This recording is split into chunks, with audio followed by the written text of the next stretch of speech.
Сәлем достар, бүгінгі менің бейнебаяным түскен қабаққа арналған макияж жасау жайында болады. Егер сізде де түскен қабақ болса, бұл видеоны қарауды жалғастыра беріңіз. Ал ендеше кеттік.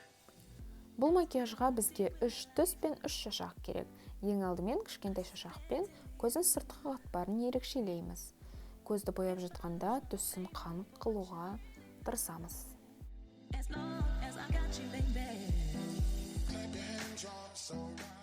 Сосын үлпілдеген шашақпен жаңағы салған бояуымыздың межелерін тегістейміз. Бояудың межесі жұмсақ болу үшін одан ашық түсті қолданып, тағы да тегістейміз. Орташа шашақтың көмегімен қабақтың сыртқы шетіне қоңырлау түсті жағып шығамыз. Және оның да межелерін әдемілеп тегістейміз. Түстердің бір-біріне көшуі жұмсақ болу үшін үлкен үлпілдеген шашақты қолданамыз. Келесі кішкентай шашақпен қара түсті алып, көздің сыртқы қатпарын оны жоғары көтере отыра бояймыз, яғни ерекшелейміз.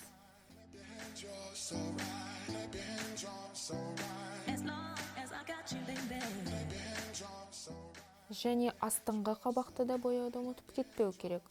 Ол үшін орташа шашақпен ашық қоңыр түсті жағамыз, және кірпіктің жолдарына кішкентай шашақпен қара түсті әдемілеп жағып шығамыз.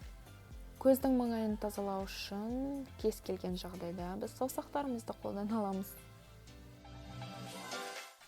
Бояулардың қанықтылығы жетіспеген жағдайда үлкен үлпілдеген шашақпен тағы да бір рет бояп шығамыз.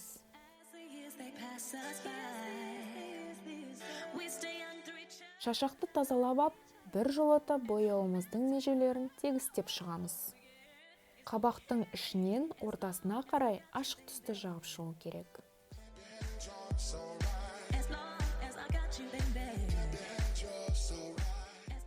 Көздің ішкі шырышты қабатын сарғылт түсті қарындашпен ақырындап бояп шығамыз. Ал қара түсті қарындашпен көздің сыртқы және үстіңгі шырышты қабатын бояп шығамыз. Және де кірпіктің түзуін де бояп шығамыз. Кейін осы сызықты кішкентай шашақпен тегістейміз. Және кірпікті бұралап, тушты жағамыз.